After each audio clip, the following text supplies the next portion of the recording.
So thank you, Omi, for joining us today for this little interview. For inviting me. You're very welcome. We are very honored to invite you as our UK ambassador. So for the people who don't know you, you're an international speaker, and you're known in the industry for your sense of humor and your ability to deliver actionable insights to your audience. So I would like to know a little bit more about you to start. Okay. Tell us more about your specialties and how and why you started in the SEO world. Okay. So, yeah. So my name is Omi Sido, as a lot of people know, because I'm quite active online. And currently, I'm the senior SEO, technical SEO for Canon Europe. Before SEO, I used to be a front-end developer, and I used to build a lot of websites for big companies like, for example, Vector Mobile. At the time, we're talking about 6-7 years ago, even, 6-7 years ago, there was nothing like digital marketing. So very quickly, I realized that the internet would be, big one day, and traditional marketing has to evolve. With that in mind, at the time when I was building those websites, I literally wanted them to be first findable, and second, be profitable. And as you know, I'm still talking a lot about SEO being part of digital marketing and not a separate entity, or the way I call it, rankings to revenue. So basically, that's me, Omi Sido. I normally talk about technical SEO, rankings, and revenue. That's a good start. Yeah, I'll try to be as serious as possible, okay? But anyway, people know me, so, people know my story, Yeah. So you've been working for the Daily Mail for quite a long time, which is a very large online media. Yes. And now you're working for Canon Europe. Yes. Can you tell us more about the main differences between, in terms of SEO, between an online media and an e-commerce website? Okay, so first, nobody ever asked me this question. I'm the first. But the simple, yes, there is always a first time. Yes, the simple answer is that from a technical point of view, there is no difference whatsoever. Honestly, there is no difference whatsoever. I still have to crawl my websites using your software at least once a month. I still have to check my GA at least once a day. And of course, I still have to check online visibility at least once a week. So from a technical point of view, there is no difference whatsoever. But saying that, there is a big difference in the business model. And as I say very often online, SEO should follow the business model.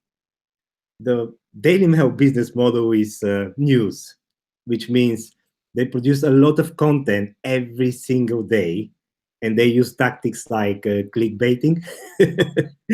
At Canon, we can't do that. We're basically in the educational SEO, if I may call it like that. Yeah. But so in short, when it comes to technical SEO, there is no difference. When it comes to content SEO, obviously there is a big, massive difference between Daily Mail and Canon, because literally the business models are so far from each other that you can't even compare them. Okay, good point. So talking about Canon Europe, where you're working now, what would you say would be the 3 main lookout points when you need to optimize an e-commerce website? Take the example of Canon Europe, for instance, but for you for an e-commerce website? What are for you the three main lookup? Yeah, I understand. So first, let's go back to the business model. Canon is a manufacturing company, right? Mm-hmm. So only recently we started selling our products directly on our websites, you know. So in that way, we are still learning. We are still trying to find what works for us, you know. But as you know, I've been working for a lot of e-commerce websites and companies. So let me give you my top three. Let's stick to three. Top three tips. The first one, permanently 301 redirect expired product URLs to the most relevant category. I hope I'm clear. You know, I see it online and I really don't understand why people don't get it. You know, even if you exclude unavailable products from your navigation, right? Customers can still attempt to access these URLs through bookmarks, blogs, affiliate links, to name the few. So on the other side, for users' sake, don't redirect to the home page. It's not only not good for SEO, but it's also very, very bad for the customer's experience. So, okay, this was my first tip. My second tip. See, I'm very precise. When you write the blog, don't forget to include everything in the list, right? So you would rank well. So my second tip, tweak and optimize category pages with keywords. I know a lot of people, many SEOs don't talk about category pages. So in a way, treat category pages as landing pages, regardless of whether your site is a blog, an e-commerce like Canon, or something else. Those pages are probably already ranking well, or if not on top of the SERPs. So therefore, make sure they provide the best user experience. I hope I'm clear, right? Yeah. On the other side, from a technical point of view, technical SEO point of view, category pages prevent individual pages from competing with each other in the SERPs. For example, if you sell helmets, you know I love motorbikes. Yeah. So if you sell motorbike helmets, it's very simple. If you sell motorbike helmets, yeah, you should optimize the single product pages for something like brand, make and model, you know, and after link them back to the category pages called motorbike or motorcycle helmets. That way, in this way, the category page will rank for motorcycle helmets, you know, and the specific product pages will rank for specific keywords. So they're not going to compete in the SERPs. And yeah, basically that's it, you know. I've done a big, in another online conversation, maybe we can talk how I introduced, they're not called category pages, they're called hub pages, you know, for Daily Mail. And we literally crashed it online. We literally crashed it, you know. So this was my second tip. The third tip, again, categories and tags, especially when we're talking about duplicate categories and tags, you know. Yes. When you have a category, say, okay, OnCrawl. When you have a category, I'm teaching you now, see? When you have a category technical SEO, yeah, you shouldn't have a tag page technical SEO tool, right?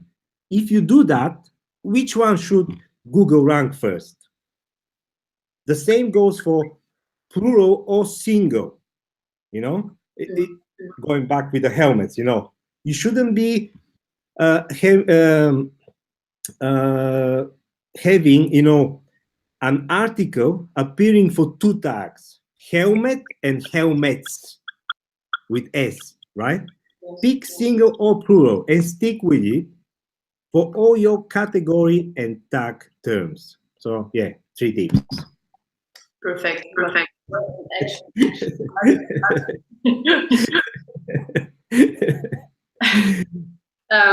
So this is basically your. I hope you find them interesting as well.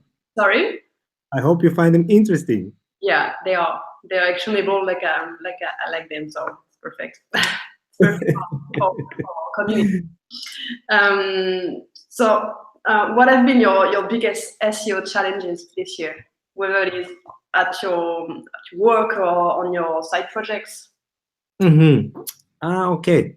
So to be honest with you, my biggest challenge in 2017 was migrating 56 Canon websites to HTTPS, you know? Yeah. This was my absolutely biggest challenge, you know, because I literally managed to involve the whole company in the process, you know? I had this talk at Brighton SEO last year, where I was talking about when migrating a website, whether it's any migration, including HTTPS migration, the idea of involving the whole company and educating the whole company about SEO, you know. So yeah, this was my absolutely biggest challenge last year, and I'm glad to say that we saw an increase of 5% of visits and visibility after migrating to HTTPS. Now, don't ask me whether HTTPS is a ranking factor or not. I don't know. I'm just giving you the numbers, okay? Yeah. That's a good one. We saw a 5% increase, so yeah, I don't know. Okay, so HTTPS was the major challenge for you. Yes. 56 websites. We're talking about 56 websites, you know? Massive. Quite a lot. You're also working on side projects for some clients. What are your next SEO projects upcoming in the few months? You know what? With Canon or with clients, the biggest challenge this year, and it's an old challenge to be honest with you, is AMP. You know, when I was working, because you mentioned it, when I was working for Daily Mail, I was the one who introduced AMP, and we saw something like, if I'm not I don't want to, 14% increase of daily visits a day after introducing AMP. So this year, I want to do exactly the same with Canon or all my clients. You know, AMP is not new, but the adoption is very, very low, you know. Now, there are a lot of pros and cons of AMP, right? But whatever your opinion is, whatever my opinion is, your opinion, our opinion, you know, this year Google is introducing the so-called mobile first indexing, right? Yeah. So I would strongly recommend people start thinking very seriously about introducing AMP. Okay, so AMP. I can easily say voice search and all this stuff, you know. Yeah. I know a lot of SEOs are talking about it, but you know me, if the basics are not right, there is no point looking in, you know, up. You know, the basics should be, it should have a solid SEO, technical SEO. Okay, I said this last week as well. You should have a solid technical SEO base before thinking about voice search and all this stuff. You know, mobile first indexing is gonna be big, very, very big. I promise you. Yeah. So do you have any tips regarding AMP? Would you like to share?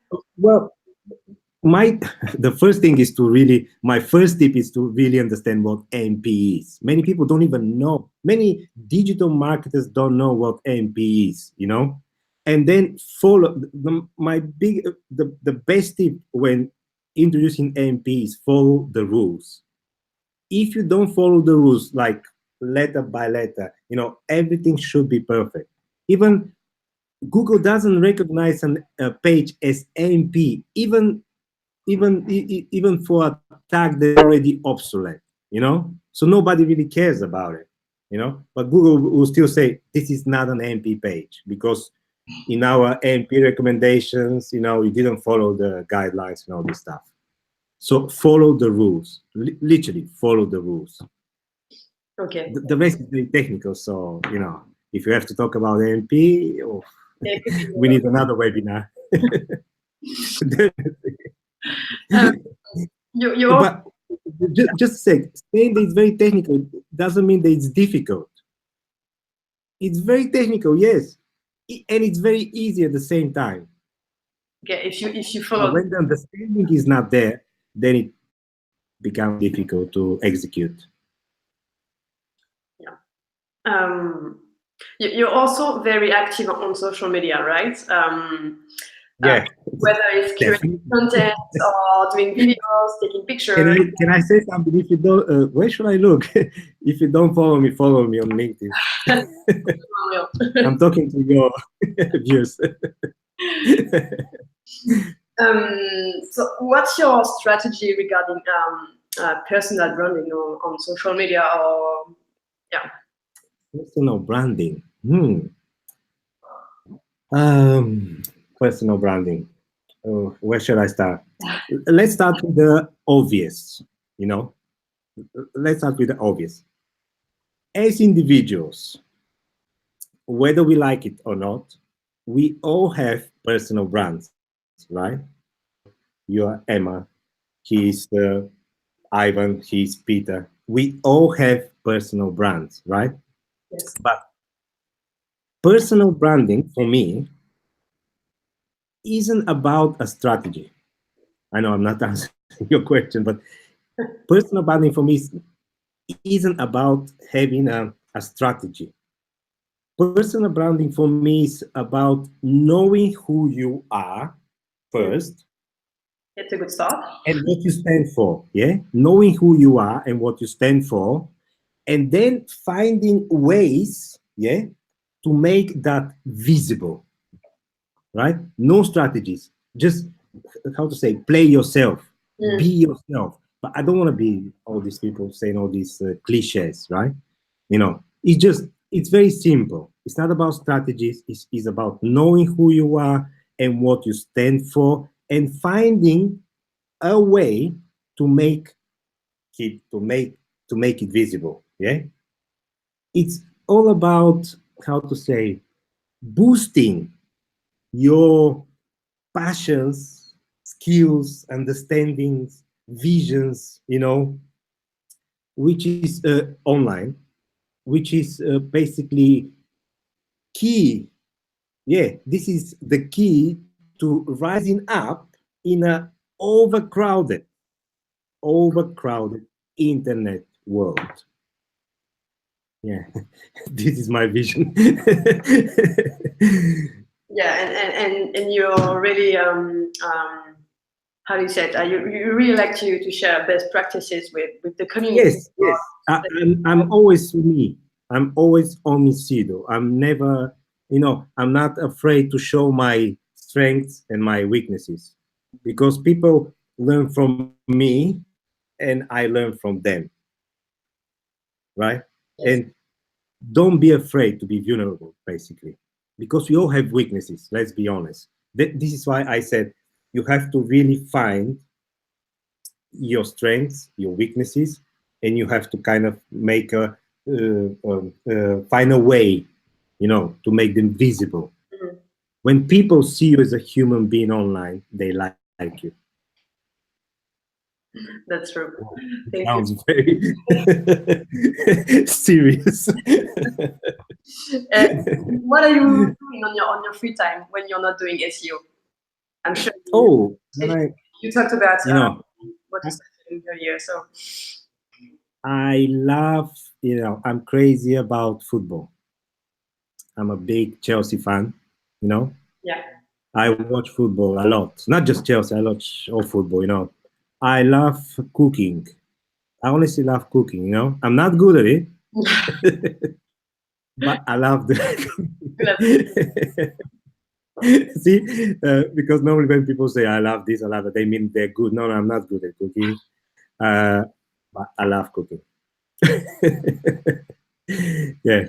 Recently, I bought a house, as everybody knows, from my YouTube channel, and I've been doing a lot of building work. To be honest with you, I don't know anything about it, and I've learned everything from YouTube, believe it or not. Really? Okay. Yeah. I would strongly recommend it. I have some stuff to do in my flat too. So. Finally, final question. Okay. So you're one of the OnCrawl ambassadors since a few months. I would like to know, how does it feel to be one of our ambassadors, and what's your most favorite feature in the tool? Okay, yeah. So listen, it feels incredible, to be honest with you, to be an OnCrawl ambassador.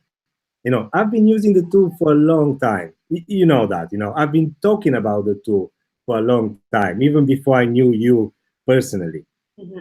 So saying that, to become part, in a way, to become part of the team, feels very stimulating. Teaching people, talking about the software, telling them what to do, asking for their opinion, them asking for my opinion, discussions and all this stuff, because people know I love SEO, and OnCrawl is one of the best tools for technical SEO, right? Let's be honest. Thank you. Yeah, okay. I've said it before I even knew you, so I can say it again, right? Mm-hmm.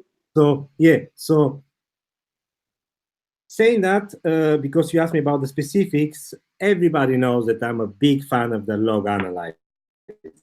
I think having a crawler and a log analyzer in one package is a dream come true for every technical SEO around the world. Honestly. The log analyzer is my absolute favorite feature, and I hope that with time, it's gonna evolve. Mm-hmm. Because I can see, we know that it can evolve, Yeah, we got some nice stuff to show you in the next weeks and months. So there you go, and I'm gonna tweet about it straight away. Thank you very much, Omi, for your time. Thank you very much for having me today, for inviting me to this interview, Emma. Yeah, it was a real pleasure. I'm see you soon. Thank you. And hopefully you're coming to Brighton SEO. Yeah, we are. We are coming in April and in September. So.